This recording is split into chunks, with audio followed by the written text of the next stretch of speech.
Gjoka Construction nga Shqipëria nuk do të ndërtoj garazhe dhe nuk do të menaxhoj me parkingun e klinikës Nëna Teres. Kjo për shkak të reagimeve të shumta në opinion.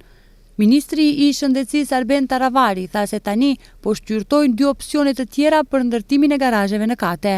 Pas një reagim anormal që paraqitet tek njerëzit për garazhet në kate në qendrën klinike dhe sot e thira drejtorin e parkingjeve të qytetit për t'i ofruar atij që të menaxhoj parkingun në qendrën klinike dhe për të ndërtuar garazhe në kate. Opsioni i dytë që e mendojmë për parkingjet është edhe shërbimet e përgjithshme në qendrën klinike.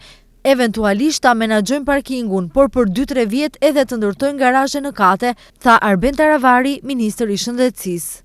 Nga LSDM thonë se me fshehjen e dokumenteve nga ana e Taravarit janë vërtetuar dyshimet e tyre. Për këtë, kërkojnë hetim nga antikorrupsioni dhe prokuroria publike.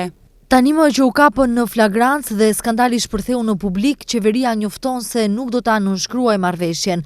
Nuk është e mjaftueshme të mos nënshkruhet marrëveshja, duhet të ketë hetim për korrupsion dhe duhet të ketë përgjegjësi. Duhet të veprojë antikorrupsioni dhe prokuroria publike, u shpreh Martin Kostovski nga LSDM.